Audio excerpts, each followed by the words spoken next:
Assalamualaikum warahmatullahi wabarakatuh.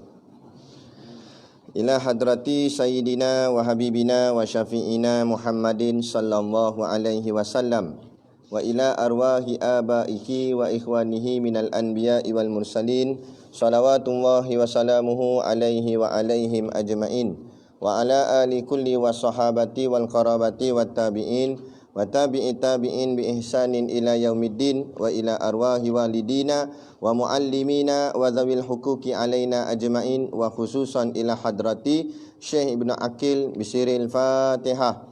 A'udzubillahi minasyaitonir rajim. Bismillahirrahmanirrahim. Alhamdulillahirabbil alamin. Arrahmanirrahim. Maliki yaumiddin. Iyyaka na'budu wa iyyaka nasta'in. Ihdinas siratal mustaqim. Siratal ladzina an'amta 'alaihim ghairil maghdubi 'alaihim waladdallin. Amin.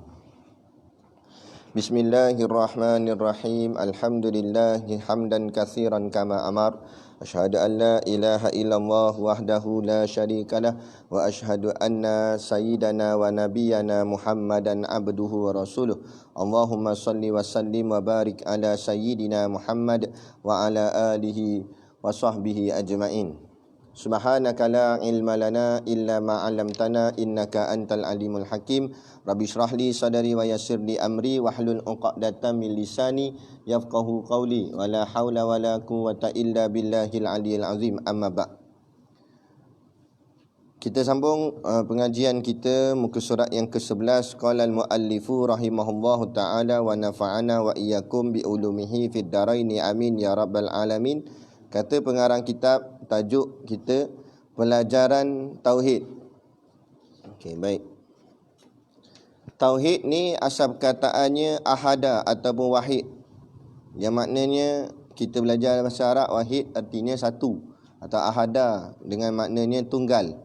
Tauhidun artinya mensatukan ataupun menunggalkan akan Allah Ta'ala di dalam hati kita. Sekarang ni masalah hati kita berceramuk dengan macam-macam perkara masuk dalam. Sekarang ni kita nak kosongkan hati itu untuk nak letakkan hanya Allah saja di dalam hati kita. Biar ada Allah sahaja. Itu yang dimaksudkan dengan tauhid. Allah dan Rasul. Dari segi ketuhanannya Allah, dari segi makhluknya Rasul kita baginda Nabi Muhammad sallallahu alaihi wasallam. Dan buka muka surat 12.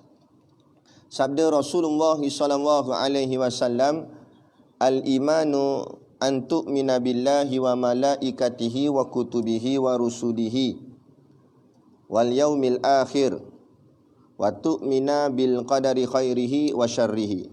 Atau kama qala rawahu Imamul Muslim. Mafhum hadis, al-imanu, iman itu, an tu'mina billah, kamu beriman kepada Allah, wa malaikatihi, malaikat-malaikatnya, wa kutubihi, kitab-kitabnya, wa rusulihi, para rasulnya, wal yaumil akhir, hari akhir, hari akhirat lah, wa tu'mina bil qadari khairihi wa syarrihi, dan kamu beriman ataupun kamu percaya kepada takdir baik atau takdir buruk. Hadis riwayat Imam Muslim. Itu dalil dia. Dalil ni ceritanya tentang malaikat yang menyerupai seorang, kerana wahyu ni datang dalam pelbagai keadaan. Wa ahyanan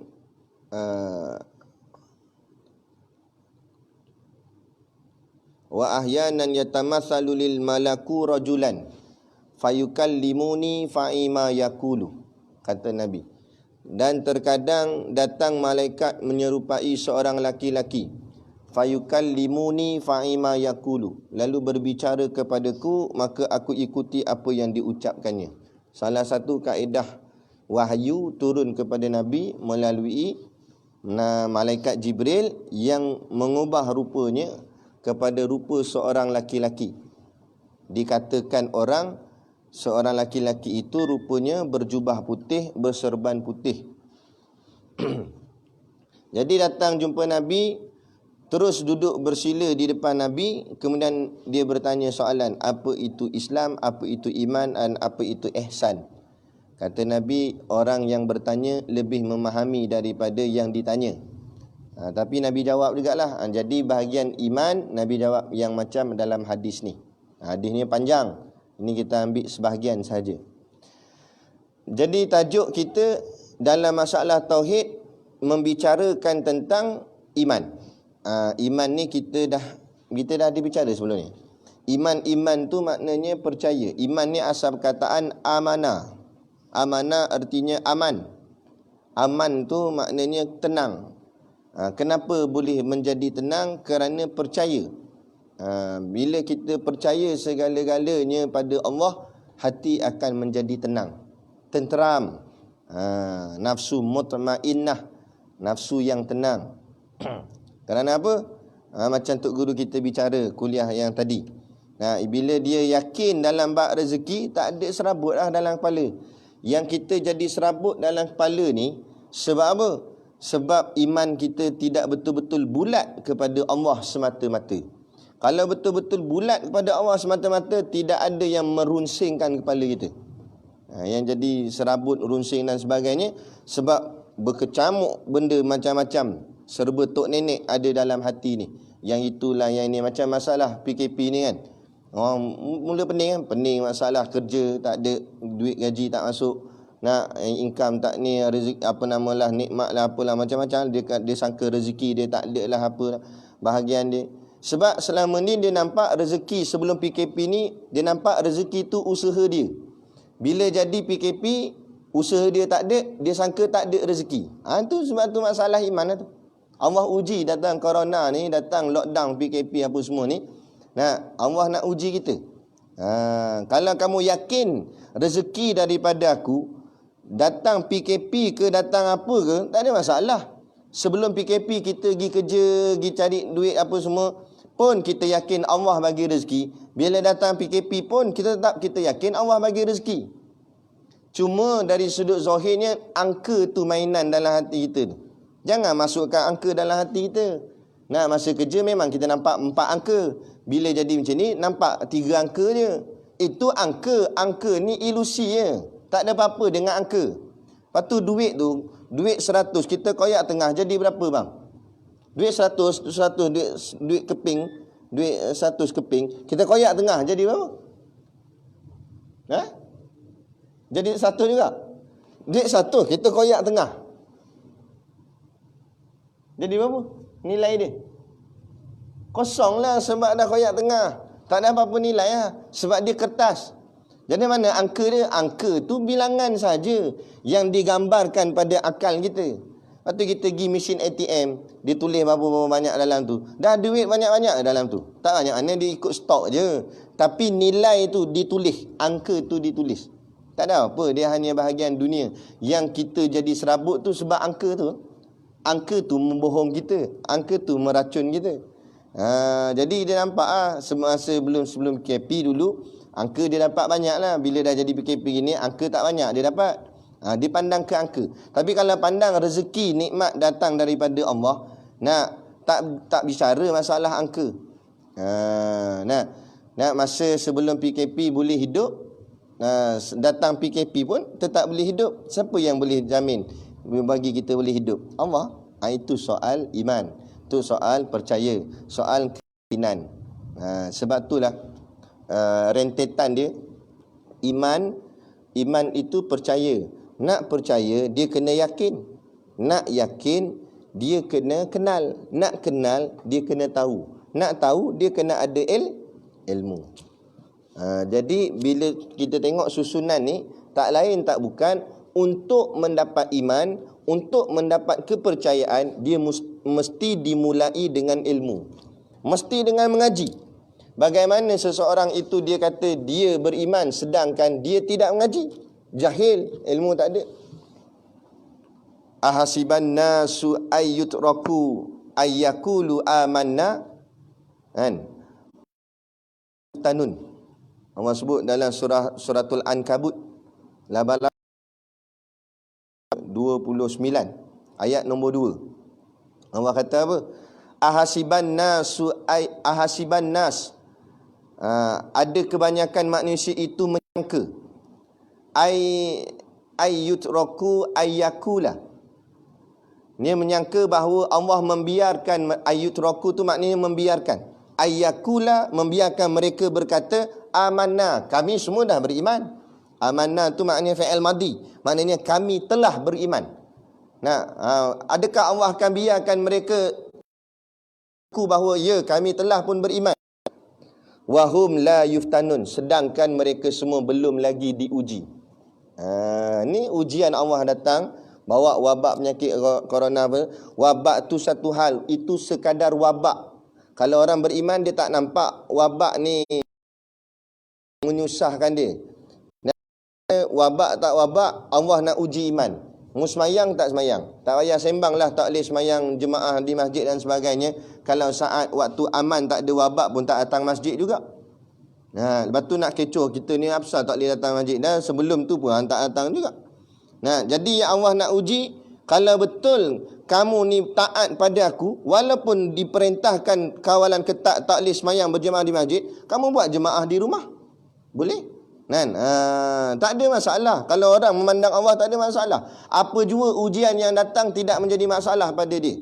Yang menjadi masalah pada dia, dia takut Allah tak terima amal dia. Tu baru masalah pada dia. Masalah lain tak jadi masalah pada dia. Dunia ni tak ada berat bagi dia. Yang dia berat pada diri dia ialah akhirat dia. Dia berat dalam fikiran dia, ismayang aku ni Allah terima ke tak? Bacaan aku ni Allah terima ke tak? Aku mengaji jadi alim ni, dalam aku takut alim-alim aku dalam hati ada riak, ada sombong, seolah-olah aku lebih pandai daripada orang lain. Yang tu dia takut. Tu paling takut. Masalah dunia tak kisah. Masalah nasi ke apa tak ada masalah. Masalah periuk nasi tak ada masalah.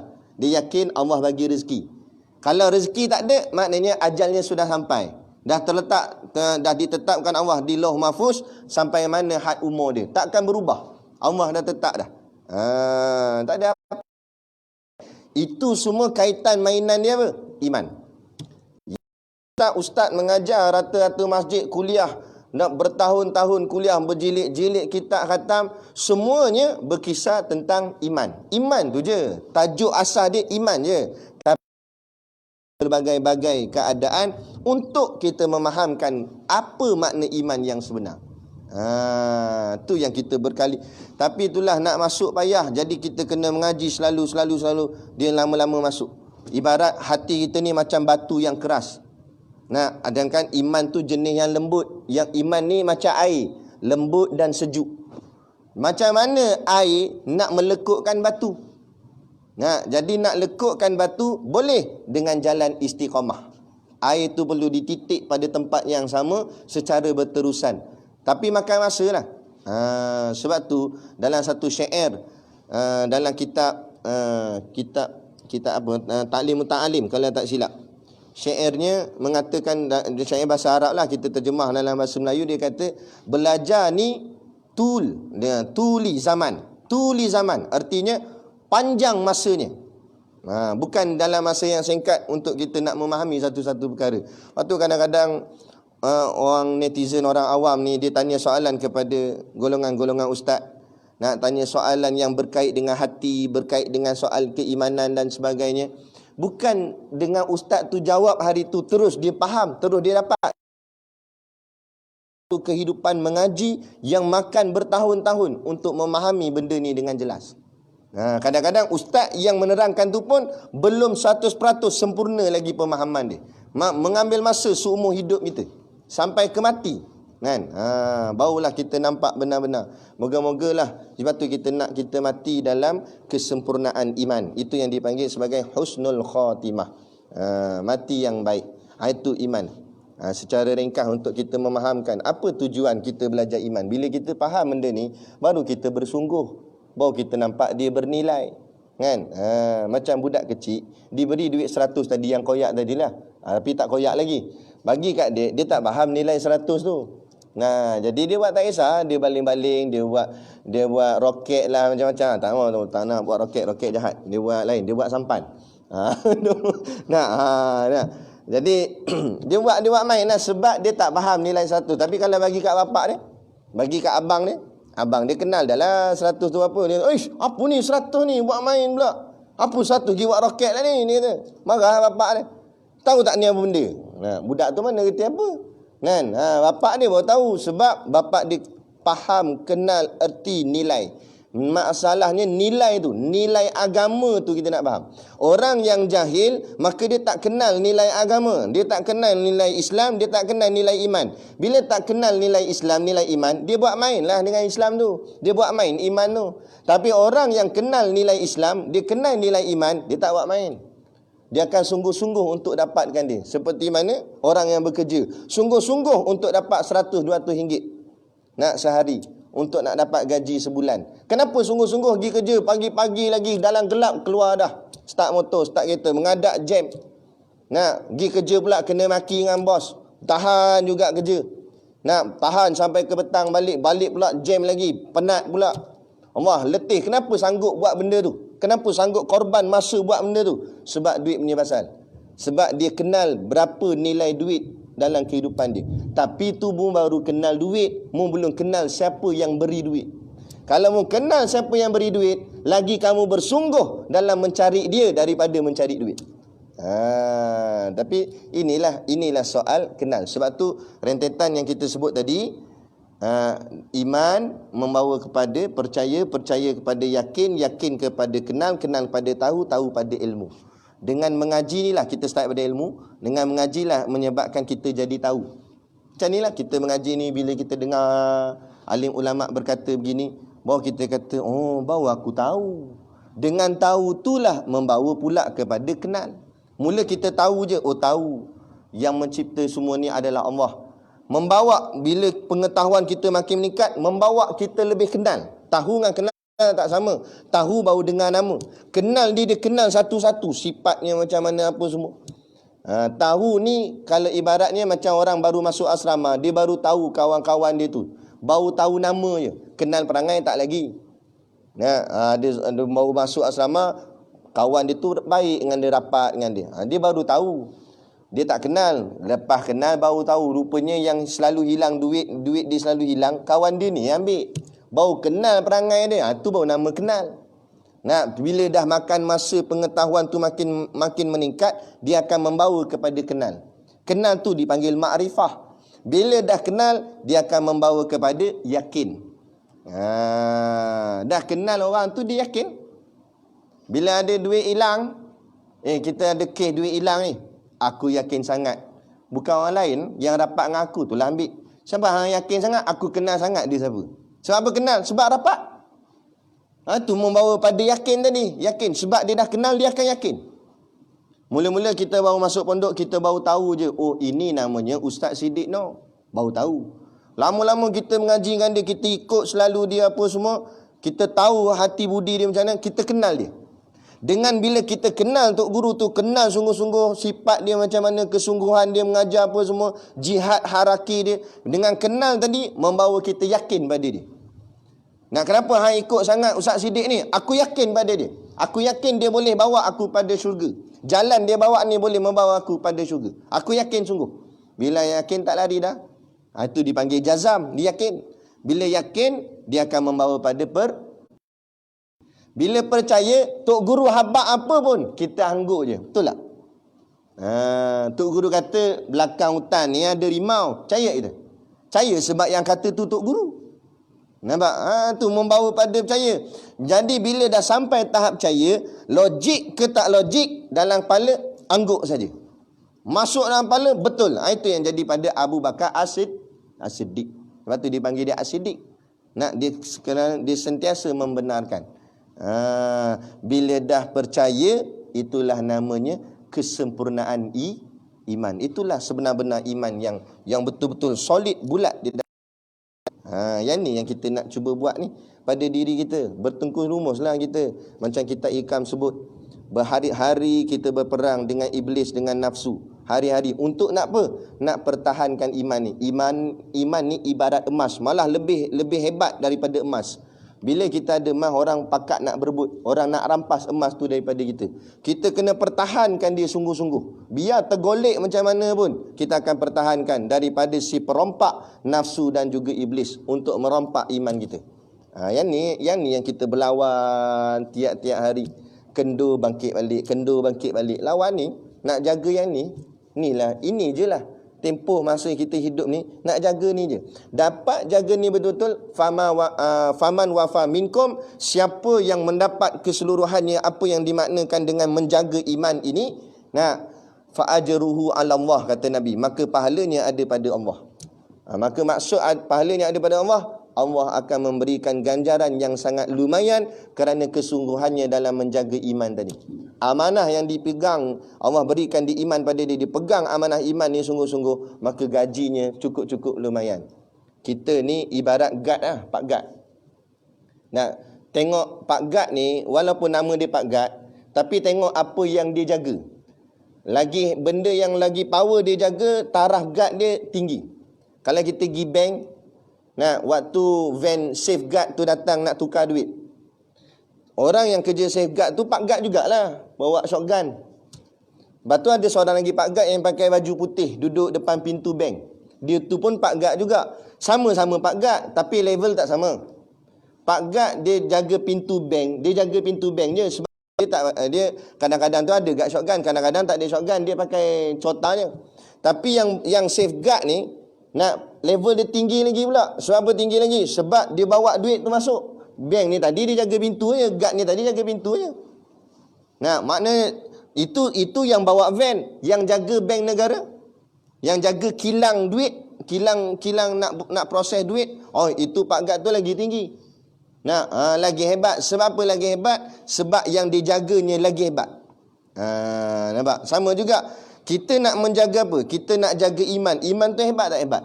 Kalau iman tu hebat, maka kita jadi jaga yang jaga iman tu, kita jadi jaga yang sangat hebat.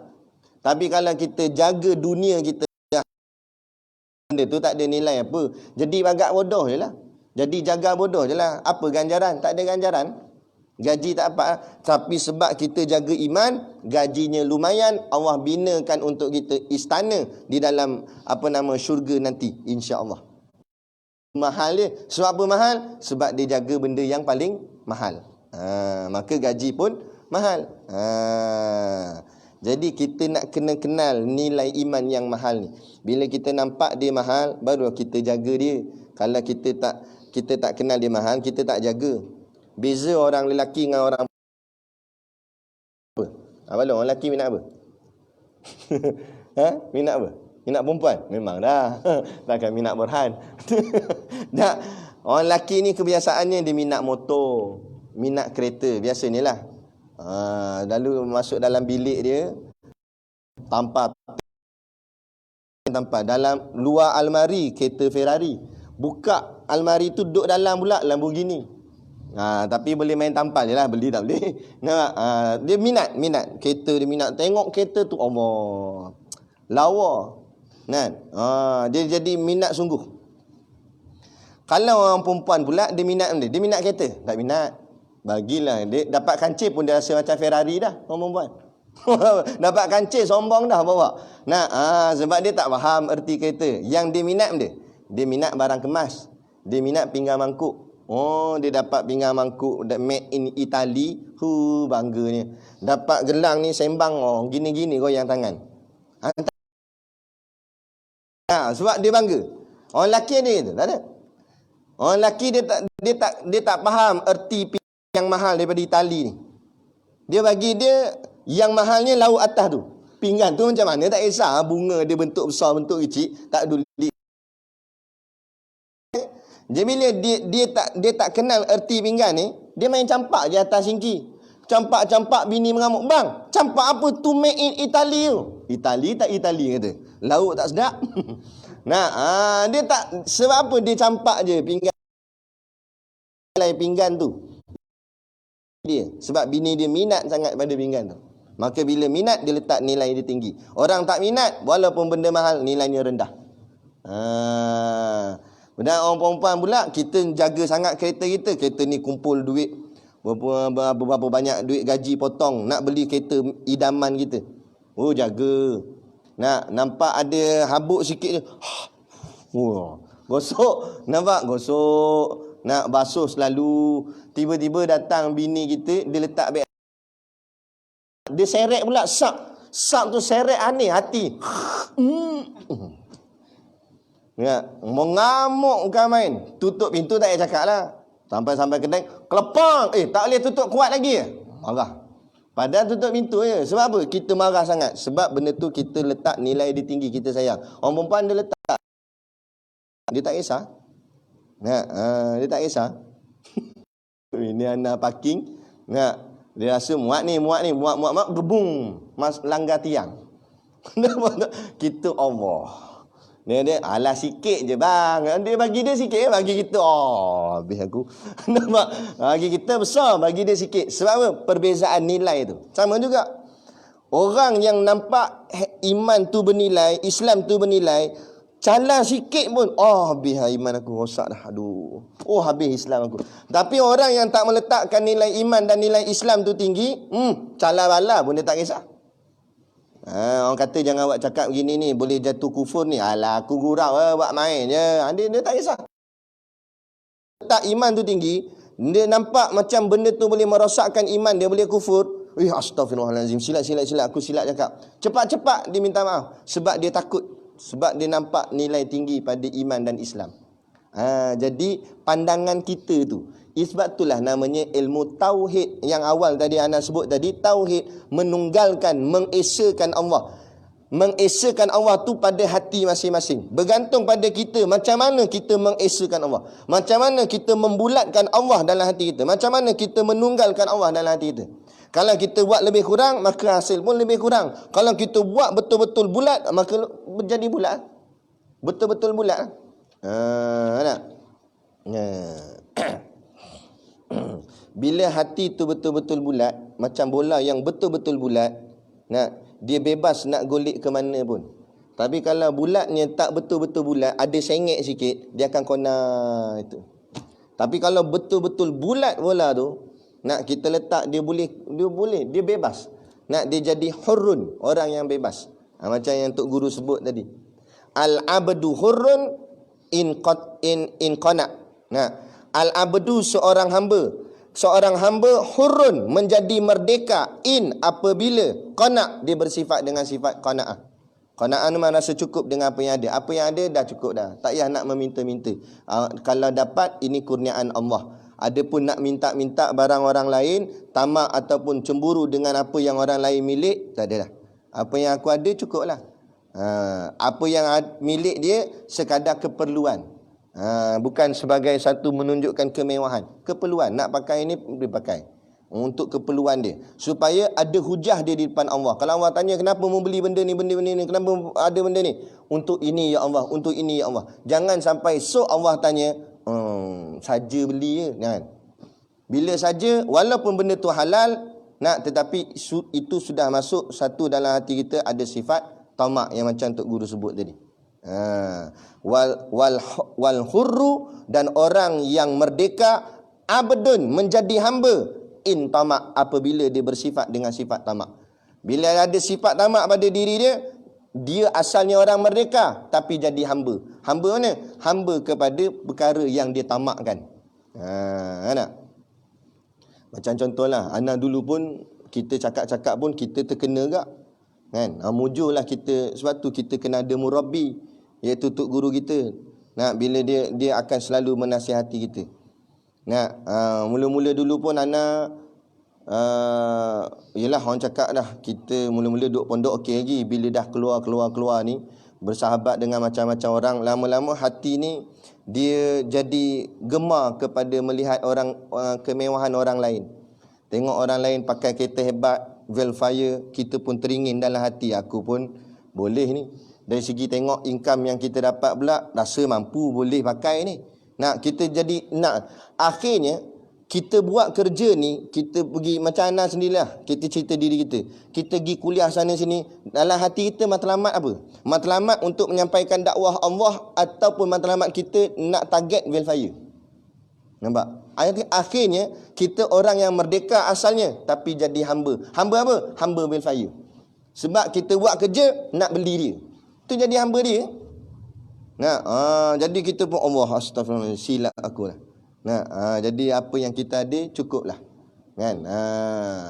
Kalau menjadi keperluan tak boleh. Anak ramai sangat, kat 15 orang anak. Nampak? Pakai van-vanet, letih pula nak kan. Semput apa semua. Tak apalah, pakailah jenis MPV atas kemampuan, kalau mampu. Tak apa. Ini kita 3 orang je. Nak laki bini, seorang anak. Akan nak pakai kereta besar kan. Jadi itu bukan keperluan dah, tapi itu ada hajat lain. Bila kita renung balik, kenapa aku nak beli? Oh, dalam hati aku nak merasai rasa hebat di halayak ramai, supaya orang tengok aku, oh hebat ustaz ni pakai Velfire. Kan orang memuji kita. Macam Tok Guru cakap tadi, terkesan sungguh. Pergi kedai apa semua, nak orang, dalam hati kita akan tercuit bisikan setan. Khatir tu datang. Nak depa belanja entah ni sat ni. Sebab depa kenal entah ustaz terkenal ni. Depa belanja. Hatinya akhirnya jadi mengharap depa belanja. Akhirnya buat muka confident nak belah. Lain kali token panggil, ustaz minta maaf ustaz tak bayar lagi ni. Ingatkan orang tu bayar. Dalam hati ada dah lah tu, mengharap orang bayar. Kadang-kadang terkena juga kita nampak pergi masjid, oh besar masjid ni. Dalam hati dah terusik dah. Kalau masjid besar ni, sampul besar mana? Dia nampak gitu. Nak tengok habis kuliah buka. Tak minta maaf ustaz. Kami cara kami ni bukan bagi sampul ni, kami bagi ni buah-buahan.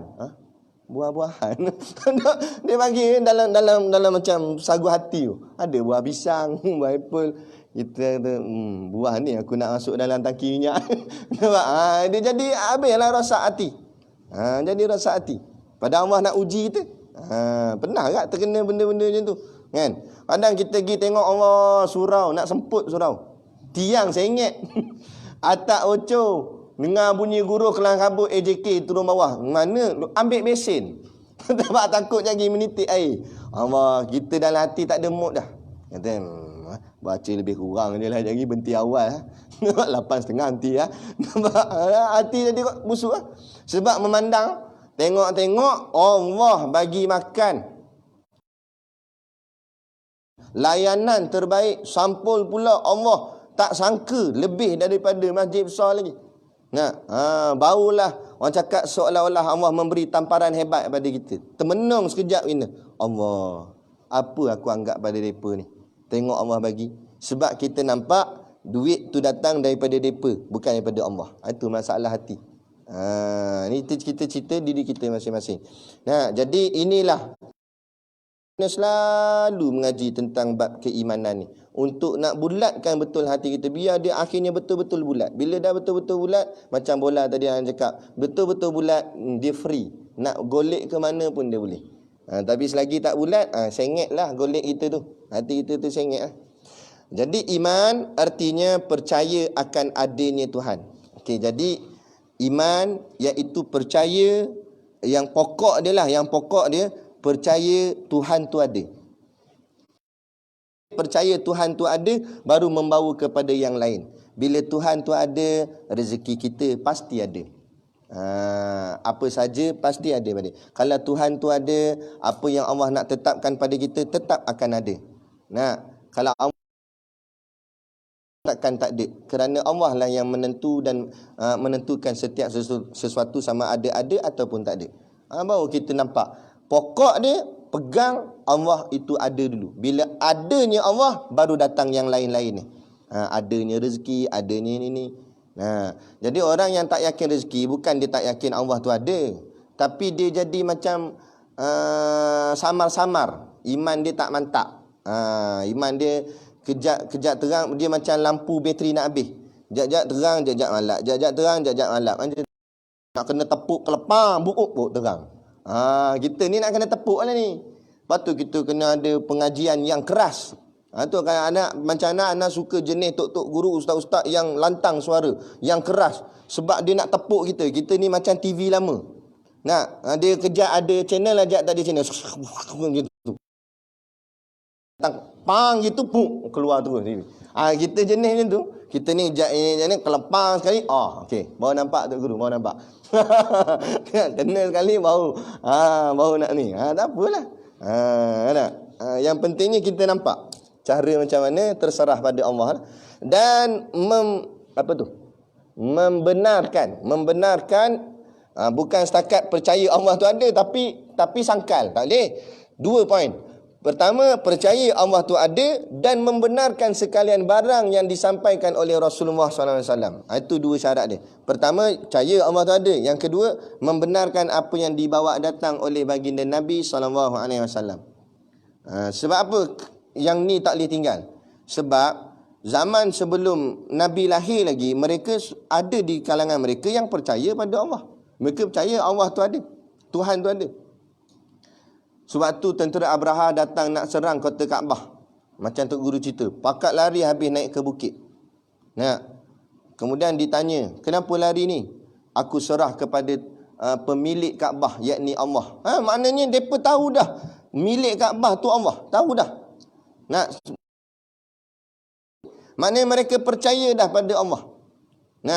Tapi sebab bila Nabi lahir, Nabi bawa kalimah la ilaha illallah. Tak ada Tuhan melainkan Allah. Situ yang mereka lawan Nabi. Tapi kalau Nabi lahir, Nabi cuma bawa perkataan Allahu Rabbi. Allah tu Tuhan kita. Allahu Rabbuna. Allah Tuhan kami. Mereka takkan lawan. Sebab mereka pun percaya betul ke Allah Tuhan. Tapi Al-Lata Tuhan juga. Al-Uzza Tuhan juga. Berhala pun Tuhan juga. Situ jadi syirik.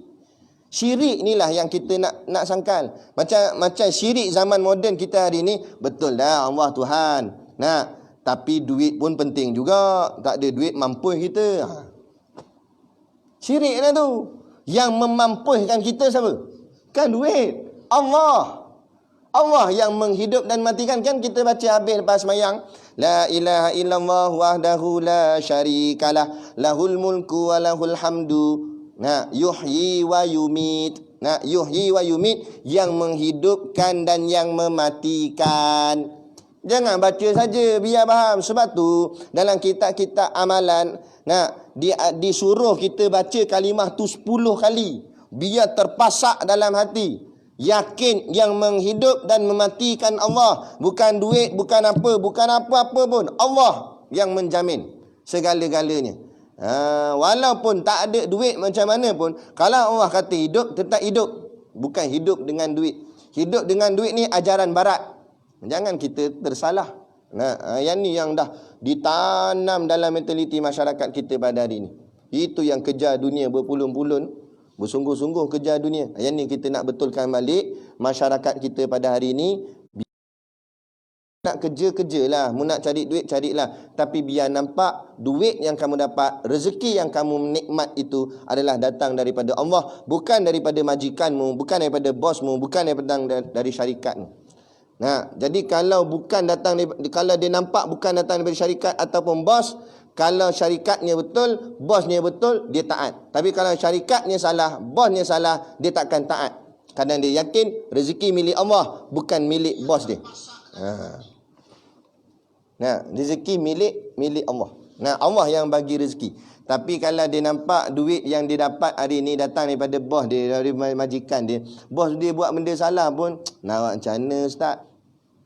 Kalau tak kerja ni kan, saya nak makan apa? Macam tu. Jadi mu nampak siapa bagi makan? Allah ke bosmu? Rosak akidah. Ini yang kita takut, yang macam mana selalu baca ayat yang ke-8 dalam Al-Baqarah. Wa minan nasi may yaqulu amanna billahi wa bil yaumil akhir. Wa ma hum bimumin. Dan di antara manusia itu ada yang kata kami dah beriman pada Allah, kami dah beriman pada hari akhirat. Rupa-rupanya wa ma hum bimuminin. Allah kata, mereka sebenarnya tidak beriman pada aku. Bohong, cakap saja. Macam Tok Guru sebut kuliah tadi. Mereka ni layak makam Islam ni lah, tapi makam iman tak sampai. Maksud makam Islam tu macam Tok Guru cakap tadi, dia sama macam orang Islam je lah. Orang panggil dia Islam lah. Tak ada orang panggil dia kafir. Sebab kehidupan dia cari Islam. Tapi dalam hati dia, rosak dah iman dia. Dia tak yakin pada Allah. Walaupun zahirnya Islam, tapi iman tak ada, masuk neraka. Duduk selama-lamanya dalam neraka. Matinya sebagai kafir di sisi Allah. Walaupun tidak kafir sisi pandangan manusia, tapi kafir di sisi Allah. Macam semalam kita baca hadis. Sekurang-kurangnya biar ada iman sebesar biji sawi. Paling tidak yang tu pun jadilah. Batu yang ni kita nak jaga sangat. Dia gitu. Jadi membenarkan apa yang dibawa datang oleh Rasulullah, oleh Nabi. Jadi iman kita dua, Allah dan Rasul. Sebab tu syahadahnya dua. Tak sempurna Islam seseorang itu kalau mengucap satu syahadah saja. Tak jadi. Rukun iman.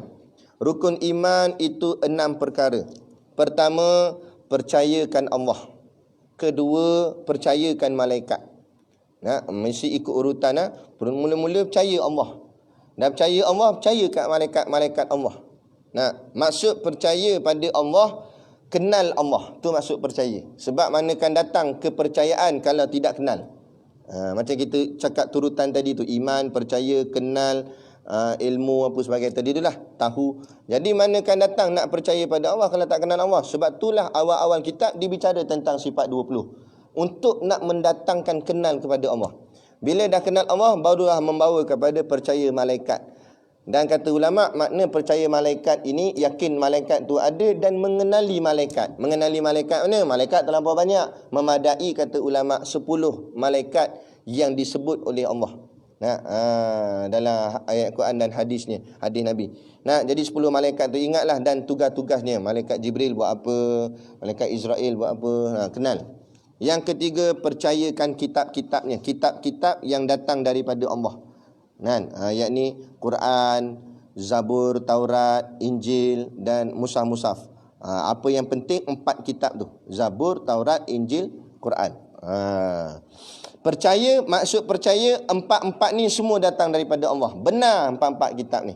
Cuma dari segi mengikut syariatnya, kita mengikut syariat yang digariskan oleh Al-Quran. Bukan Zabur, bukan Taurat, bukan Injil. Tapi tak bermakna kita tak ikut Zabur, kita tak percaya Zabur. Tak. Kita cuma tidak ikut, tapi kita tetap percaya apa yang terkandung dalam Zabur, Taurat dan Injil itu benar daripada Allah. Habis tu soalannya, Ustaz, orang tanyalah contoh. Bible bukan Injil. Bible sesuatu yang telah diubah daripada Injil. Yang kita beriman Injil, bukan Bible. Jangan tersilap, jangan tersalah sangka. Sebab hari ini pihak Kristian dia cuba mencari titik persamaan dengan Islam supaya akhirnya kita jadi berlonggar dengan Kristian. Jadi rasa nampak macam kita ni sedara dengan Kristian. Tak, Kristian dan Yahudi musuh kita. Jangan nampak bagi nampak sama. Berbeza. Keempatnya, percayakan rasul-rasulnya. Maksud percaya rasul, kenal Rasul itu, kenal sifat-sifatnya. Nanti kita akan belajar sifat-sifat Nabi dan Rasul. Kemudian kenal pula 25 orang Rasul yang wajib kita ketahui, kerana 25 orang ini disebut di dalam Al-Quran. Nama-namanya tu. Percaya. Kelima, percayakan hari kiamat. Wabil akhiratihum yuqinun. Dan orang beriman itu mereka yakin dan percaya akan datangnya hari akhirat. Maksud percaya hari kiamat, percaya kiamat tu akan berlaku dan apa-apa hisabnya, timbangannya, siratul mustaqimnya, tu semua kita percaya akan benda tu akan berlaku. Dan bila kita percaya, dia membawa kepada langkah-langkah jagaan. Itu membuktikan orang tu percaya. Kerana percaya ni dia daripada 3 peringkat. Pertama, percayanya dengan dengar sahaja. Yang kedua, percayanya dengan mulut. Yang ketiga, percayanya dengan hati. Ada orang dia percaya dengan dengar. Dengar je lah. Amat nanti ni akan kena lalu titian sirat, gini, akan ditimbang segala amal. Dia dengar. Ni rata-rata. Orang semua Islam di Malaysia ni kebanyakannya semua dengar benda ni. Disebut maklum bid-darurah. Dah jadi biasa dah dengar benda ni. Tapi maksiat buat juga, arak minum juga, judi tikam juga, semayang tinggal juga. Tapi kalau kita tanya dia, hang tahu tak nanti kiamat pahala dosa kita kena timbang? Tahulah. Tu percaya dengar je. Ada pula percaya dengan mulut. Percaya dengan mulut macam mana? Dia cakap, dia pandai kat, dia nasihat orang. Dia kata jangan buat dosa kita gini-gini. Tapi dia langgar juga. Dia lawan juga. Tu percaya mulut. Tu panggil percaya mulut. Tapi kira okey sikit daripada percaya dengar je. Yang ketiga, dia percaya dengan hati terus. Bila percaya dengan hati ni, walaupun dia tak cakap, tapi dia terus buat. Dengan hati itulah Sebab itulah kata Imam Ghazali, hati tu raja. Bila rajanya elok, maka anggotanya akan elok. Bila hati dah percaya sungguh, hati akan mengarahkan tangan dan kaki segala anggota badannya untuk melakukan taat pada Allah. Kaki akan berjalan ke tempat taat. Tangan akan mencapai barang-barang yang taat. Pegang Quran, pegang kitab hadis, pegang tasbih. Dia akan pegang benda yang elok. Dia takkan nak pegang benda yang haram. Hati akan menolak. Hati kata jangan, sebab percaya ni dah masuk ke dalam hati. Tugas kita nak masukkan percaya tu sampai ke dalam hati. Tapi ikut peringkat lah. Mula-mula percaya kita melalui telinga dulu. Daripada telinga ni lah bawa ke mulut pula. Mungkin kadang kita setakat di mulut. Lepas ni kita nak cuba masukkan dia sampai ke dalam hati. Masuk dalam hati, insya-Allah kemah. Insya-Allah kemah. Kemudiannya yang keenam, kalau kita percaya sungguh adanya kiamat, takkan kita relax saja. Itulah bukti dia. Jadi dia akan buat sungguh-sungguh. Itu maknanya dia percaya. Itu maksud percaya hari kiamat. Keenam, percayakan bahawa qadar baik dan qadar jahat. Macam Tok Guru sebut tadi, qadar ni ketentuan. Sebab itulah macam orang masakan tanya, nak banyak mana gula? Kadar 2 sudu dah. Kadar tu maknanya ketentuan. Ditentukan 2 sudu untuk diletakkan dalam lauk tadi. Sama juga, kadar ni Allah tentu dah di suluhil qadim. Nanti kita belajarlah bab tu. Sejak azali lagi, masa penciptaan kita, Allah dah tentu siap lah. Dia ni buat macam mana, apa jadi, makan, kahwin dengan siapa, duduk mana, nak anak berapa, mati bila, itu dipanggil qadar. Adapun qada, sesuatu yang ditangguhkan tunainya itu sampai ke hari tiba tunainya, maka berlakulah tanjizi hadis, tunai barulah berlaku tunainya tu, baru jadi. Tapi sebelum tunai namanya qada, ditangguhkan. Itu dipanggil qada dan qadar. Itu maknanya kita kena percaya qada dan qadar Allah. Percaya apa saja yang telah berlaku ini, itu sudah di dalam ketentuan Allah. Dan apa saja yang belum berlaku ini adalah di dalam qada. Kita belum tahu macam mana kita nak ukur, boleh buat ke tak boleh buat. Ukurnya dengan pembaris syarak, ukurnya dengan syariat, ukurnya dengan Quran dan hadis. Tengok Quran kata apa, hadis kata apa, ijma' kata apa, qiyas kata apa. Kalau semua kata elok boleh buat, buat. Kalau Quran kata tak boleh, tak payah buat. Hadis kata tak boleh, jangan tinggalkan. Itu barulah orang yang benar-benar beriman kepada qada dan qadar. Itu yang dimaksudkan percaya qada dan qadar. Seperti mana selalu ana sebut dalam mana-mana kuliah pun. Rukun iman ni biasanya 1 sampai 5 tu tak risau sangatlah. Bukanlah kita relax dah, tapi insya-Allah boleh. Tapi yang banyak orang teruji dengan hebat yang ke-6. Qada dan qadar ni lah. Ketentuan Allah ni. Walaupun dia tingkat nombor 6 paling bawah, tapi kalau yang ni goyang, 5 atas tu terpadam semua. Kerana rukun iman ada 6, tolak 1 tak tinggal 5, tolak 1 kosong terus. Jadi kafir, tak ada iman tu. Kadang-kadang dia boleh semayang, dia boleh yakin pada Allah, malaikat, dia percaya kitab, dia baca Quran, Rasul dia yakin, kiamat dia kata ada. Tapi bila Allah uji dengan ketentuan yang tak kena dengan hati dia, kehendak dia, mula dia ngomel. Kenapalah Muhyiddin jadi Perdana Menteri? Patut aku dari dulu lagi. Kalau macam anak bukanlah terlibat politik ke apa, tapi kita kecenderungan minat politik ni sejak zaman sekolah lagi. Anak bukanlah kena rapat Anwar ni macam mana, tapi kita tahu dia punya karier politik dia daripada awal dulu. Dia pernah biasa nombor 2, timbalan Perdana Menteri. Masa tu Perdana Menteri Mahathir, dia timbalan. Dah dengar dah ura-ura Mahathir nak letak jawatan. Bila Mahathir letak jawatan, siapa naik? Automatik timbalan naik. Dia dah rasa memang dia akan dapat dah. Tiba-tiba nak jatuh keluar kes, kata dia ada buat benda homoseks, khalwat apa semua, sampai usung tilam ke mahkamah nak tunjuk bukti air mani apa semua. Zaman tu kecoh sangat zaman tu. Habis dilepaskan jawatan dia, dipecat, masuk pula penjara. Allah, siapa sangka? Tak ada siapa pernah sangka. Ibaratnya Anwar tu ibaratnya nasi dah kat tangan, tinggal lagi sejengkal nak masuk mulut, nak makan dah ni. Dan tekak ni dah rasa dah, sedap ni nak makan ni. Nak sangat, puk, kucing sambar. Kup, jatuh. Apa pun tak dapat. Rasa macam ni. Tekak-tekak dah rasa ni. Oh sedap ni ayam ni. Ui udang ni. Dengar kata tadi dapat udang. Oh sedap dah. Tengok kuah pun dah terliur dah. Nah, tiba-tiba balik-balik kelas kucing habis-habis lah. Terabur kuah. Menung je lah. Sapu kat tepi tu lah. Jadi lah ni. Nah, ada tu. Allah nak. Sebab tu kita kena letak pergantungan kita pada Allah. Jangan overconfident. Tapi bila rosak bahagian qada-qadar ni, rosak habis iman dia semua. Habis rosak, jadi teruk. Kita pun tak nak sangka sampai jadi macam ni dia. Kan? Dulu anak sokong jugalah. Tengok dia ceramah, tengok dia kena zalim sian. Sampai Tok Guru jadi keluar buku. Nak dosa fitnah orang dan sebagainya. Tak boleh bawa 4 orang saksi apa semua. Paslah tolong dia. Tiba-tiba sampai masa bila dia dah nampak dah dia boleh dapat balik apa yang dia nak, kesombongan. Ya, tengok akhirnya Allah lingkupkan dia macam mana. Allah malukan semalu-malunya muka dia. Nak adab mana muka dia? Rata kampung kata saya bakal PM. Sampai ke sudah tak jadi. Allah rosak habis. Dengan sebab ni rukun iman yang ke-6. Benda ni nampak kecil, kita baca kitab kecil je. Tapi kupasannya melibatkan dunia. Kalau kita faham betul-betul.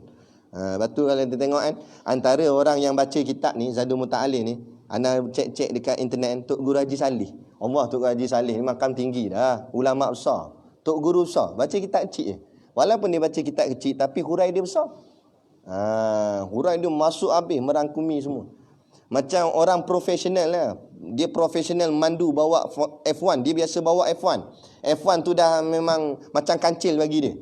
Nah, tiba-tiba datang balik kampung, orang bagi dia bawa kancil. Tengok dia bawa kancil macam bawa F1. Expert dia bawa. Kona sup lipat gitu. Nah, kita bawa kancil terkial-kial. Macam lalu lorong sempit tu. Nah, bukan apa motor jenis tayar 2 tu je. Sudah mana nak celah ni, nak celah Dah kali gop jatuh itu. Motor tak jatuh, dia jatuh naik kereta. Kan?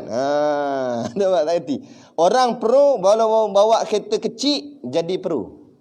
Kereta tu jadi pro. Sebab dia orang pro. Orang kecil bawa kereta besar. Nampak? Tak ada pengalaman bawa lori besar. Habis lingkup. Kan? Macam itu bawa yang traktor tu kan. Traktor je. Kelang kabut ke depan, belakang. Tak boleh nak kona. Lemahnya macam tu tak? Nah, kalau walaupun dia tarah Tok Guru, dia baca kitab kecil tapi macam kitab besar dia buat. Kita orang kecil baca kitab besar, tak nampak besar. Nampak tu je, baca, syarah tak apa, baca. Tu gitulah kan. Tu. Jadi qadar baik dan qadar jahat itu ialah dengan kehendak Allah dan ketetapan daripada Allah. Baik. Qadar itu diterang situ. Ialah kebahagiaan atau kecelakaan. Jadi qadar ni ada 2. Kadang-kadang qadar itu kebahagiaan, kadang-kadang qadar itu kecelakaan. Kecelakaan tu maknanya duka cita lah, sedih. Kebahagiaan tu gembira. Kadang-kadang kadar yang Allah tentukan itu menggembirakan kita. Kadang-kadang menyedihkan kita. Tak kiralah gembira ke sedih ke, apa-apa pun biar nampak Allah. Menggembirakan pun Allah, menyedihkan pun Allah. Macam mak kita. Kadang-kadang mak kita gembirakan kita. Kadang-kadang juga mak kita buat kita sedih. Kan? Tapi bila kita pandang yang bagi gembira dan bagi sedih tu mak kita, tak ada apa. Dan malah makin bertambah sayang kita pada dia. Sama juga kalau kita kenal siapa yang bagi gembira dan sedih, kita tak ngomel dalam segala ujian yang kita hadap. Sebab jangan pandang ujian, tapi pandang siapa yang memberi ujian. Allah yang nak uji kita. Itulah. Kan? Jadi bawa kita nampak Allah. Allah, engkau bagi aku sedih ya Allah. Engkau yang bagi, aku tak heran lah. Dia tak kisah. Kan? Tapi kalau nampak sedih tu semata, ujian tu berat, memang makin lingkup kita. Lagi mana kita tak boleh buang pandang ujian tu, makin lama kita akan makin berat. Tapi kalau kita nampak Allah, tak ada apa. Ada. Allah ni, kata ulama, anta sahibu. Jadikanlah Allah ni hasbunallah wa ni'mal wakil. Allah ni wakil kita. Cukup Allah menjadi bodyguard kita. Macam ada satu orang tu dia tanya, Dia ni bukan ulama, bukan seorang tok guru. Dia orang biasa je. Tapi dia orang yang ada kenamaan lah sikit, macam bos syarikat gitulah. Jadi wawancara wartawan tu tanya dia, kamu tak ada bodyguard ke? Sebab kamu ni kan takut orang apa-apakan kamu. Siapa kata saya tak ada bodyguard? Saya ada bodyguard. Tak nampak pun mengiringi awak. Memang awak tak nampak, tapi 24 jam dia iring saya. 24 jam dia jaga saya. Maksudnya siapa bodyguard awak? Allah, Tuhan saya. Dia kata, Allah jaga saya 24 jam, siang dan malam. Saat saya tidur ke jaga, dia tetap yang jaga saya. Kalau saya upah bodyguard yang bernama manusia, dia jaga saya di waktu siang, dia jaga saya di waktu saya jaga je. Waktu saya tidur, dia tak jaga. Tapi Tuhan saya jaga saya setiap masa. Nampak? Dia nampak Allah. Bila kalau kita nampak Allah lah yang menjaga kita, macam mana berat yang datang pada kita, kita tak takut. Contoh, kita jalan seorang-seorang, datang perompak nak kacau kita, nak rompak kita dan sebagainya. Kalau kita yakin guard kita yang menjaga kita Allah, hang nak rompak-rompak ah, aku ada yang menjaga aku. Siap hang. Kalau dia datang lagi, mampu hang semua. Nah, dia tak takut. Padahal ramai tu dengan pedang, dengan pisaunya, dia tak takut. Tapi kalau dia tak nampak Allah, sudah. Alamak, perompak pula. Sudah. Sudah memang sudah sungguh jadi. Mampu ada di situ. Kan? Tak nampak Allah. Itu tugas kita ni belajar iman untuk nak nampak Allah. Itu yang dikatakan melihat Allah. Bukan melihat Allah tu melihat zat Allah, diri Allah, tapi melihat Allah dalam hati kita. Nak merasai kehadiran Allah. Tu yang dipanggil syuhud. Nah, itu yang dikatakan antak budam wahaka annaka tarahu. Kamu beribadat seolah-olah kamu melihat Allah. Ni ada. Nak melihat Allah, nak merasai Allah ada dengan kita. Jaga kita, tolong kita. Apa yang kita nak risaukan? Percayakan Allah. Itu percayakan Allah. Tolonglah percayakan Allah. Percayakan Allah itu ialah mengaku dengan lidah serta yakin di dalam hati. Dua. Pertama mengaku dengan lidah, yang kedua yakin di dalam hati. Kalau ngaku lidah dia tapi tak yakin, tak jadi. Ataupun yakin di hati tapi tak ngaku dengan lidah, pun kata setengah pandangan ulama tak jadi juga. Dia kena zahir dan batin. Zahirnya mengaku dengan lidah, lafaz, mengucap 2 kalimah syahadah. Batinnya pasakkan keyakinan di dalam hati kepada Allah. Ada Tuhan yang sebenar. Yakin walaupun kita tak pernah melihat dia, tak pernah. Macam Nabi dapat juga mukjizat, wahyu. Kita tak ada apa, tapi kita yakin ada Tuhan yang benar. Bila kita yakin sangat, dia akan sampai khotratun samawiyah tu yang macam Tok Guru sebut. Kita akan rasa lintasan hati ni daripada Allah. Bisikan tu adalah daripada Allah. Kita akan rasa kita berdialog ataupun berkata-kata dengan Allah, tapi melalui hati. Gerak hati kita. Itu ada Tuhan yang sebenar. Yang telah menjadikan sekalian alam ini. Tengok alam ini macam kita baca petang setengah hari tadi, kita Unwanul Falah. Tengok alam, membawa yakin adanya yang mencipta alam. Siapa dia? Allah. Ialah Tuhan yang telah menjadikan langit, bumi, matahari, bulan, bintang, gunung. Habis dia cerita semua. Bukit, manusia, binatang, pohon kayu, tumbuh-tumbuhan dan sekalian kejadian-kejadian yang lain. Dia nak cerita tentang alam ni. Dan kalau alam ni semua besar-besar. Bukit, kalau kita baca satu-satu ni semua besar-besar. Langit besar, bumi besar, matahari besar, bulan besar, bintang besar, gunung, bukit, semua ni besar-besar. Dan kalau kamu nampak yang besar-besar ni Allah bagi jadi, kalau ada tu yang kecil, kenapa kamu tak nampak? Kamu nampak bukit Allah bagi jadi, langit Allah bagi jadi, matahari Allah bagi jadi. Tiba-tiba tang duit kamu tak nampak Allah bagi jadi. Duit kamu nampak manusia bagi jadi. Situ jadi masalah. Maknanya sewel. Otak tak center, kata Tok Guru. Kan? Otak tak betul. Patut kalau benda besar kamu nampak Allah bagi jadi. Dan kalau benda kecil, contohlah macam kita datang sekolah ni. Kita bila tengok bangunan sekolah ni, kita kata siapa punya sekolah? Siapa yang buat bangunan ni? Kita kata Tok Guru lah buat. Lepas tu kita masuk dalam kita nampak Quran, kita nampak rehal, benda kecil-kecil. Tiba-tiba yang besar kita nampak Tok Guru punya, tiba-tiba yang kecil-kecil ni kata, ni bukan Tok Guru punya. Bangunan punya bapak besar hang kata betul Tok Guru punya. Tapi bila hang tengok yang kecil hang kata bukan pula. Dah kalau yang besar tu milik Tok Guru, dah kecil ni lagi milik Tok Guru. Maksudnya macam itulah kiasan dia. Kalau kamu nampak alam yang sebesar-besar alam ni milik Allah, kepunyaan Allah, lahul mulku wa lahul ham, segala kerajaan milik Allah, segala pujian milik Allah. Dan yang halus-halus, yang kecil-kecil ni lagilah milik Allah. Duit poket kita milik Allah, apa saja milik Allah, isteri kita milik Allah, anak kita milik Allah, kan? Tu dia. Tuhan yang sebenar itu tidak disebabkan oleh sesuatu sebab. Jadi kita nampak yang disebut di sini, Tuhan itu tidak disebabkan oleh satu sebab. Allah tidak bersebab. Jangan pegang macam ada seorang tu dia kata Allah ni sunyi seorang-seorang. Jadi Allah ciptalah makhluk. Jadi maknanya Allah cipta makhluk tu bersebab. Sebab apa? Sebab sunyi. Oh, sangkal. Tak betul. Rosak akidah cakap gitu. Allah tidak bersebab. Jadi Allah cipta makhluk sebab apa? Tak ada sebab. Saja Allah nak cipta. Yang bersebab kita. Jadi ayat wa ma khalaqtul jinna wal insa illa liya'budun, taklah aku jadikan jin dan manusia itu melainkan untuk mereka menyembah aku, bukanlah untuk tu elat. Elat tu maknanya sebab, bukan untuk sebab. Sebab tu kita yang jadi hamba ni, jadi makhluk ni, sebab kita jadi makhluk lah kita kena kita, bukan sebab dia nak kita sembah dia. Tak. Tapi kitalah yang berhajat untuk nak menyembah Allah. Sebab apa kita nak kena sembah Allah? Sebab segala nikmat dan rezeki Allah yang bagi. Diri kita Allah bagi. Nah, kenapa kita kena mengampu bos? Sebab apa? Sebab bos yang bayar gaji. Lainlah kalau bos tu tak bayar gaji, tak apa, tak yang ngampu dia, tak apa. Buat apa nak mengampu bos syarikat sebelah? Sebab bukan dia bayar gaji kita. Yang kita nak ngampun ni bos kita. Sebab dia yang bayar gaji kita. Bodek lah. Nak buat air, bersihkan meja, betulkan tai bos. Nampak? Bodek sebab dia nak bayar gaji. Kan?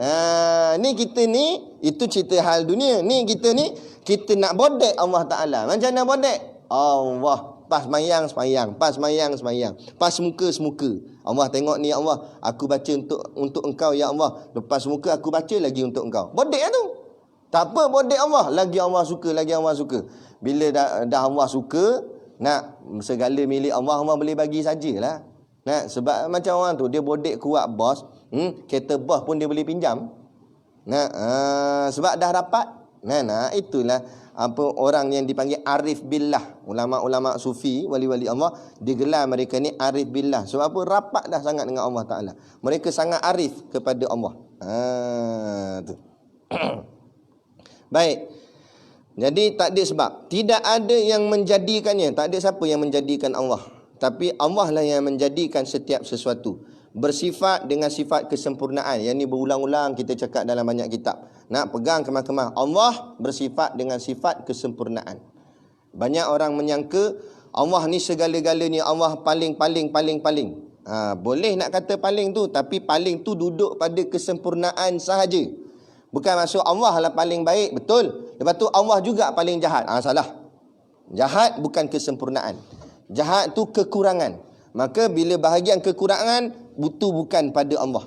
Yang Allah pada yang baik sahaja, yang sempurna, yang elok sahaja. Bersifat dengan sifat kesempurnaan. Maha suci daripada sifat kekurangan. Tak layak pada Allah itu sifat-sifat kekurangan. Jadi Allah tak layak berkaki, bertangan, bermata, bermulut, bertelinga. Kerana apa? Semua anggota itu adalah menunjukkan kecacatan dan kekurangan. Kurangnya kita, sebab tu kita berkaki. Bukan tak ada kaki cacat. Ada kaki lagi cacat. Cacat macam mana? Kurang lah. Kalau betul hang hebat sebenarnya, hang power, tak payah pakai kaki lah jalan. Tak, tapi berhajat kepada kaki. Jadi Allah tak berhajat kepada anggota badan seperti itu. Kerana kalau berhajat begitu, maka Allah akan jadi lemah. Allah akan jadi kurang. Allah nak melihat kena pakai mata. Lemahlah Allah. Kita lemah. Nak melihat kena pakai mata. Allah melihat tak memerlukan mata. Allah melihat dengan sifat melihatnya. Macam mana? Wallahu a'lam. Allah yang maha kuasa. Bersifat dengan sifat qadim. Itu. Jadi ialah Tuhan yang menjadikan sekalian makhluk. Allah Tuhan yang menjadikan sekalian makhluk. Ialah Tuhan yang layak dan patut disembah. Dua. Ulama ni disebut dua. Allah lah Tuhan yang layak. Layak ni memang dia je yang layak. Tak ada orang lain. Macam kita cakap dah, memang layak lah Muhyiddin Yassin jadi Perdana Menteri. Sebab apa? Kerana sifat-sifat yang ada pada dirinya itu meletakkan kelayakannya untuk menjadi pemimpin negara. Atau kalau ada orang ni macam PH dululah, kita kata tak layak jadi kerajaan. Sebab tak layak? Kerana sifat-sifat yang ada pada mereka itu menyebabkan mereka ni tak sepatutnya ataupun tak layak menjadi kerajaan. Adapun Allah ni kita kata layak disembah kerana sifat-sifat yang ada pada Allah tu menjadikan layak untuk disembah. Adapun berhala tak layak disembah. Sebab apa tak layak? Dia pun disimenkan. Dia tu pun ada macam orang Buddha. Dia beli buah mahal-mahal, tembikai, oren apa semua, dia letak depan topekong. Dia pula bagi makan topekong dia. Dia pula bagi makan ke Tuhan dia. Dan macam tu apa jadi Tuhan itu? Tuhan kena bagi makan. Patut Tuhan yang memberi makan kita. Betul kita baca dalam doa kunut. Kita baca fa innaka taqdi wala yuqda alaik. Maknanya engkaulah sesungguhnya engkaulah yang menghukum dan bukannya yang kena hukum. Allah lah yang menghukum sesuatu, Allah lah yang memberi sesuatu, bukan Allah yang kena hukum, bukan Allah yang kita kena beri aja. Adapun pujian yang kita beri ni, itu sebab kita membodek ataupun menzahirkan sifat ubudiyah, kehambaan kita. Adapun Allah tak minta dipuji. Allah tak adalah macam orang kata, pujilah aku, kalau tak puji nanti sedih aku. Bukan macam tu. Kita yang berhajat kepada memuji Allah, bukan Allah berhajat kepada pujian kita. Ada satu hadis qudsi, ana lupa hadis tu, ayat dia macam mana. Allah tak memerlukan apa-apa bentuk. Kalau seramai mana pun orang memuji Allah tidak meninggikan martabat kemuliaan Allah, ataupun seberapa ramai yang menghina Allah tidak menjatuhkan martabat kemuliaan Allah. Kerana Allah sudah tetap mulia dan tidak akan orang cakap apa, menjadi sebab kepada yang lain untuk dia nak memuliakan diri ni. Tak ada. Kita lah diri kita memuliakan Allah ataupun tidak. Yang kedua disebut oleh Syekh patut disembah. Patut tu memang sepatutnya. Ada pun orang yang tak sembah Allah ni tak patut sungguh dia. Inilah apa tak patut. Rezeki Allah ambil, nyawa nafas ni naik turun itu nafas Allah punya, nyawa tu Allah punya. Semua milik Allah, tiba-tiba ambil semua tapi tak sembah Allah, tak patut. Tak patut jadi gitu. Batu bila tak patut, tak layak dipanggil hamba lah kalau itu. Layak dibakar saja. Itu yang dimasukkan dalam api neraka. Na'udzubillah min zalik. Moga-moga kita tak masuk dalam golongan seperti itu. Jadi inilah. Malam ni panjang sikit. Sebab nak bagi tahqiq kemas-kemas soal keimanan. Soal keimanan ni tak boleh buat gurau, tak boleh buat main. Dia kena betul-betul pasak betul-betul. Macam kita memaku juga. Time kita tengah paku, tak boleh buat gurau. Buat gurau, paku sengit. Paku tak kena. Bila nak paku, kena fokus betul-betul. Tang, sampai dia masuk. Kan ni dalam soal akidah, fokus betul-betul untuk dia nak pasak betul-betul dalam hati. Barulah kita akan dapat ruh keimanan tu, baru kita akan dapat lazatnya, sedapnya merasai keimanan tu. Betul lah disebut dalam hadis, salasun man kunna fihi wajada halawatal iman. Kata Nabi, 3 perkara yang apabila ada pada diri seseorang, dia akan merasakan kelazatan iman. Salah satunya ayyakunallahu wa rasuluhu ahabba ilaihi mimma siwahuma. Dijadikan Allah dan Rasulnya lebih dicintainya dari selain keduanya. Letak Allah lebih daripada sayang siapa-siapa, Allah yang paling dia sayang, dia akan merasai kelazatan iman. Yang kedua, wa ayyuhibbal mar'a la yuhibbuhu illa lillah. Dan kalau dia mencintai seseorang pun, dia tidak mencintai orang itu melainkan kerana Allah. Kalau dia cinta orang tu, cintanya kerana Allah. Mendahulukan cintanya pada Allah, baru cinta yang lain datang, barulah dia akan merasai lazat iman. Tapi kalau kecintaan pada makhluk mendahului cintanya pada Allah, dia akan merasai kerosakan ataupun merasa pahit akan keimanan ni. Dia tak rasa lazat. Nak rasa lazat, letak Allah segala-galanya dalam masalah kecintaan kita. Anak sajalah nak. Kita ada tak dulu kita suka kat seorang perempuan ni, sayang sangat suka kat dia. Bila macam ni kita kan nanti fikir balik, kalau takdir dulu aku kahwin dengan dia tu dulu, Rasa-rasa aku ada tak kat sini? Kita fikir balik. Kalau aku ni lah dengan awet yang lama dulu, rasa tak jadi ustaz ni, jadi engineer tu lah. Tapi jadi engineer pun tak tahu jadi macam mana. Entah semayang, entah didak apa tak, sibuk dengan kerja apa semua. Jadi macam mana kehidupan, tak tahu, tak erti. Tapi bila Allah buat kita putus dengan dia apa semua ni, walaupun pedih di situ, tetapi ada satu benda yang lebih bernilai Allah nak beri. Nah, walaupun hujannya lebat, tapi selepas turun hujan lebat tu, maka muncul pelangi. Tumbuh-tumbuhan jadi subur. Rupanya lepas tu, kita nak tengok lepas tu.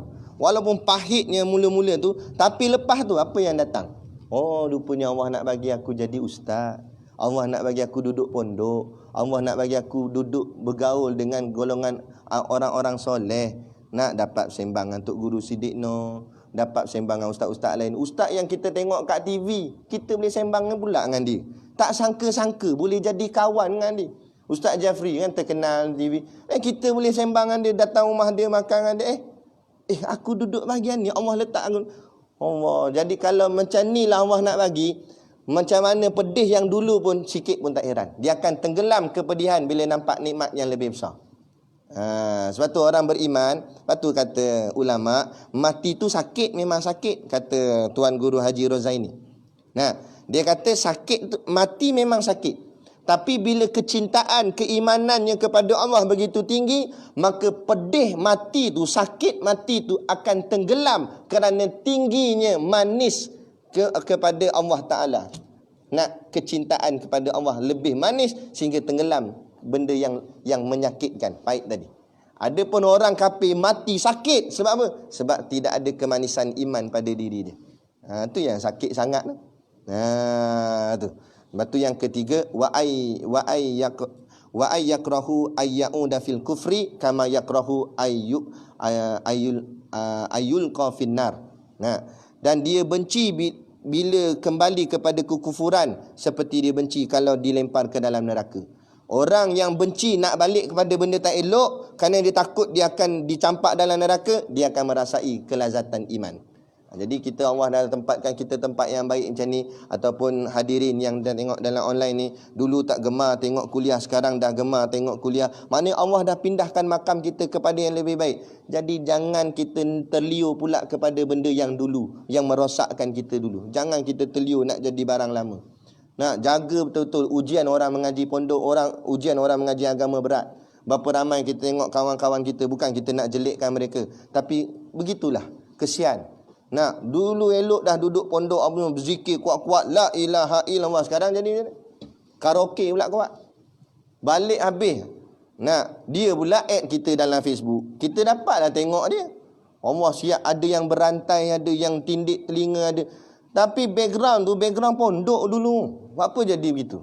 Sebab ni ujian berat, dia tak boleh nak kawal diri. Jaga-jaga suatu pergantungan kita pada Allah. Batu kata Imam Ghazali, selalu tajdidun niat. Betulkan niat pengajian kita kerana apa? Kita nak apa mengaji kita ni? Kita nak supaya orang sangka kita hebat. Nanti kan kita akan rosak.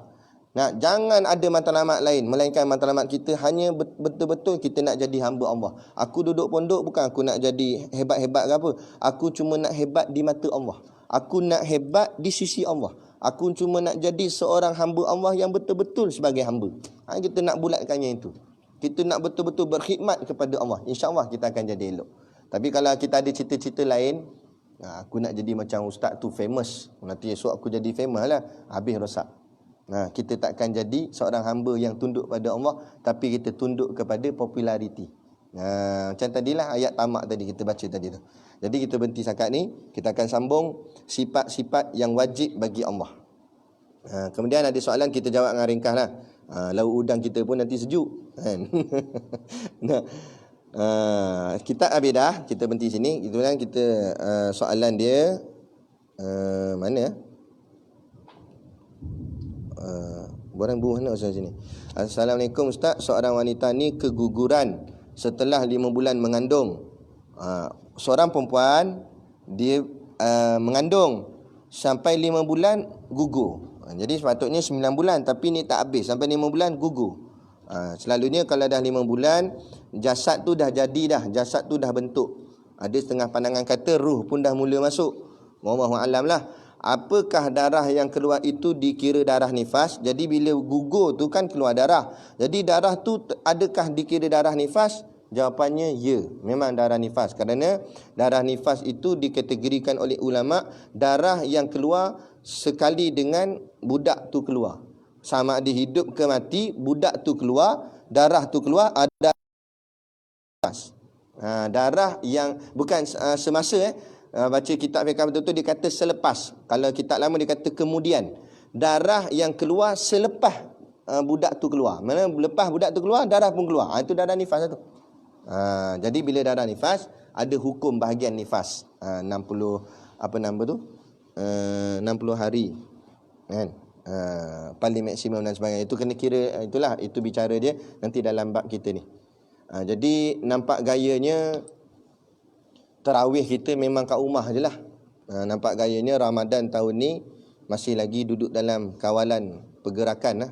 Maknanya jadi tarawih kita buat sendiri. Tapi insya-Allah kita punya pengajian ni kita akan teruskan juga. Jadi habis tarawih kita buat kelas. Macam ni lah, sedikit lewat lah, tapi tak apalah, kerana Allah moga-moga berkat. Jadi kita akan tetap baca juga walaupun sampai habis pun. Habis PKP pun insya-Allah kita cuba teruskan. Cuma lepas habis PKP nanti mungkin kita tak buat belah malam lah, sebab belah malam ni ana kuliah kat luar. Kita akan ubah masa dia. Tapi kita tengoklah macam mana. Apa pun PKP ni kita hadap dulu. Jadi cukup sekadar tu, moga-moga walaupun pengajian kita secara online begini, moga-moga Allah rahmati kita dan kita dapat perkongsian ilmu ini kita bersama. Moga-moga Allah jadikan kita semua menjadi insan yang lebih baik daripada semalam dan esok lebih baik daripada hari ini, insya-Allah. Jadi sekadar tu, wabillahi taufik wal hidayah. Assalamualaikum warahmatullahi wabarakatuh. A'udzu billahi minasyaitonir rajim. Bismillahirrahmanirrahim. Alhamdulillahirabbil alamin. Wassalatu wassalamu ala asyrafil anbiya'i wal mursalin sayidina Muhammad wa ala alihi washabihi ajmain. Allahumma taqabbal minna salatana wa du'aana innaka antas samiul alim wa tub alaina innaka antat tawwabur rahim. Allahumma ja'al dinana dinan nabiy Muhammadin sallallahu alaihi wasallam wa islamana islamal muslimin wa imanana imanal mu'minin wa salatana salatal khashiin wa a'malana a'mal salihin wa niyatana niyatal mukhlisin wa dhunubana ya Allah dhunubal mustaghfirin wa hayatana hayatal ulama wa mautana bi mauti syuhada wa adkhilnal jannata ma'al anbiya'i alaihi wassalatu wassalam. Rabbana atina fid dunya hasanah wa fil akhirati hasanah wa qina azabannar. Ya Allah, ya Tuhan kami, permudahkanlah segala urusan kami di dunia dan di akhirat. Sallallahu ala khairil khalqihi sayyidina Muhammad wa ala alihi washabihi wasallam. Subhana rabbika rabbil izzati amma yasifun. Salamun alal mursalin walhamdulillahi rabbil alamin. Amin ya rabbal alamin. Taqabbalallahu minna wa minkum. Takbir.